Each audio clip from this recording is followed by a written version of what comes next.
Well, this weekend I have truly relived the disadvantage of living in Australia and being on the literal other side of the world from where everything happens. You go to sleep for one night and about 6 different news stories all break and wrap up in the course of those 8 hours. In the case of Summer Games Fest, and more specifically Splitgate 2, this is exactly what happened, and let me tell you folks, this is pretty much what my face looked like as I was doing my morning Twitter doom scroll, just catching up on everything. Look, there's no denying it's been a whirlwind of the past 48 hours for Splitgate 2, and while I kind of want to go over a lot of the shenanigans that's gone down, I really want to take some time to focus on the game's new big feature as well, that being its take on Battle Royale. You see folks, I am far from a Battle Royale Andy these days. I've dabbled extensively in the likes of PUBG, Apex Legends, and even a bit of Fortnite here and there as well, and truth be told, the genre doesn't really do it for me these days. So when I saw the big announcement for Splitgate 2, being another BR mode, it's safe to say that I kind of let out a bit of a sigh and just went about my day. It was a bit of a nothing burger for me, truth be told. I was happy that folks who were keen on a Splitgate BR were getting something, but for me,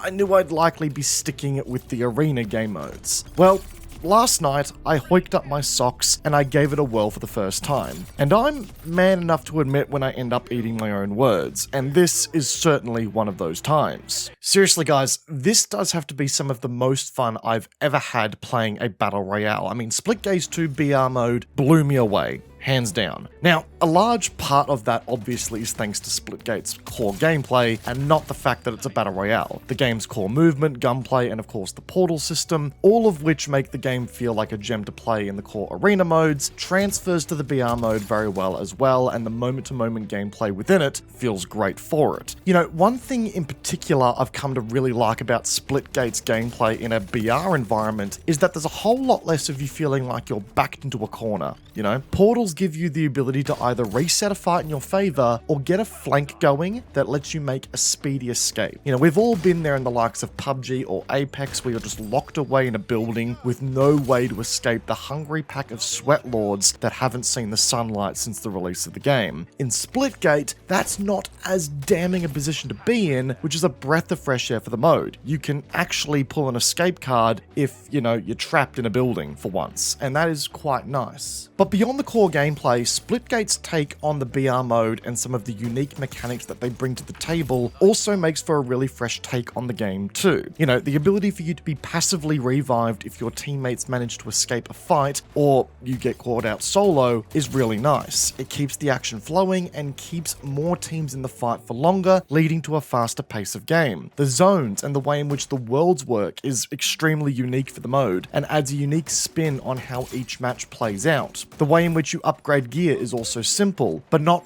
power scale to the point where you feel like a complete fish out of water if you don't have a god tier weapon. Weapon rarities only come with additional attachments with the exception of power weapons, and that's no increase to damage, which means that it's a very subtle yet balanced way to improve a player's gear through a match. Portal guns are also hindered at the start of a match with a very limited cap on uses, with an ability to upgrade it over time similar to how you do your armor. Now this slows down the pace of the game in the early stages slightly, but as the action ramps up towards the end of the match, the Portal game really comes alive as well, which kind of matches the escalating pace of how a BR should kind of feel. Look, I'll be honest folks, it's really easy to write this off as just another BR, but I have to be honest guys, this BR particularly feels really good in my opinion. The action is consistent, the downtime is well paced when it does come, and the gameplay around it continues to feel fun as hell, similar to the gameplay you'd experience in the core arena Splitgate. And speaking of, I know a lot of people are concerned that this represents a big step away from the core arena Splitgate experience that people love the game for.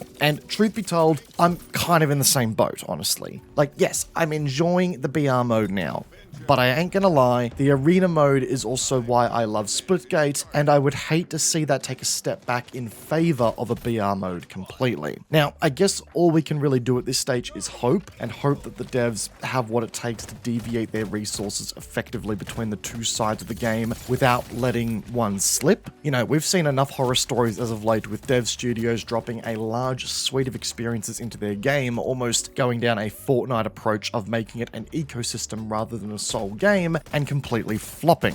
I just hope that Splitgate 2 is up to the task that it's set for itself here with this move of incorporating a Battle Royale. But at the same time, I'm going to very much enjoy the VR experience as a nice little offshoot, and it's good to see that the offering of Splitgate's experience is kind of nailing it in multiple regards here. But as we said at the start of the video, guys, Splitgate 2 has been in the limelight for a number of reasons after this Summer Games Fest, namely thanks to this guy. This is Cardinal Soldier, or Ian. He is the CEO and co-founder of 1047 Games, and basically reflects the part of the original brains trust that brought Splitgate to life. He went on the stage wearing this hat, proceeded to openly thrash competitor titles, namely Call of Duty, all immediately prior to announcing the Battle Royale mode for Splitgate 2. Now, in the days following, COD devs and the official Splitgate account have started to share some jabs online. I will admit, this return of serve from the Splitgate account got a really good fucking chuckle out of me because, let's be real, a lot of us could have gotten away with such a jab as well, to be honest. But it did draw some negative attention to Splitgate 2 because, well, I mean, if you've got to get up on stage and justify your existence by thrashing a competitor, it doesn't really exude confidence in the product that you're developing. Now look, I'll agree that getting up on stage and thrashing your opponent in such a way, and in such a public way, probably wasn't the best publicity move. But at the same time, I also can't help but respect the passion coming from these developers and the guts to, quite frankly, call out franchises who were once at the top of their game, slipping in the space consistently. We all remember when Chris Judge did a very similar thing at the Game Awards a couple of years ago. But fun fact,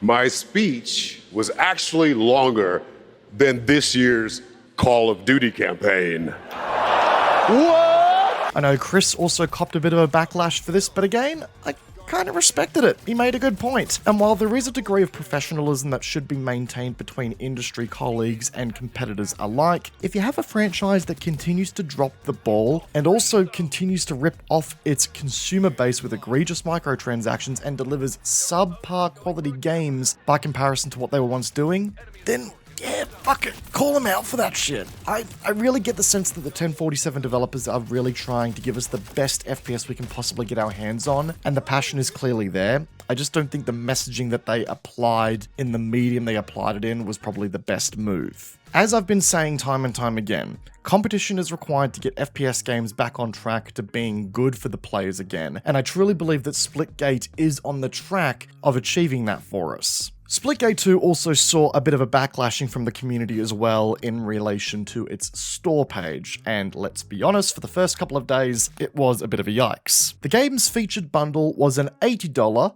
on sale for $140 approximately nano-themed bundle, which albeit did have some really nice animated skins and cosmetics in it that did represent the most complicated the game had, but it was also a pretty steep ask, even for a free-to-play game. A lot of people took to Twitter and saying, hey, you guys are trying to make FPS games great again, and then you pull this out from under your ass? That's a bit hypocritical. And I do tend to agree. But there's one thing that these developers have done in light of the lashback. They did something that I've seen very few developers actually do. They listened and reduced the price of the bundle by half. It's currently a $40 bundle, and because of that, I'll likely pick it up myself when I get the chance. And while I also understand that people out here are calling shit out where they see it, I'm also one to call out hypocrisy when I see it as well. And we have to remember that a lot of people who were calling out Splitgate 2 for this bundle are the same people that main Valorant, COD, Apex, and Overwatch, just to name a few, all of which hold insanely priced cosmetics on their store page as well, sometimes exceeding $100 price tags themselves, and one of which not being a free-to-play game. I'm not saying two wrongs make a right here, not in the slightest, but I also don't like the pick-me arguments either when someone's favorite game does the exact same thing, but they turn a blind eye to it to weaponize another game and try and crash it. It very much reeks of a rules for thee but not for me mentality.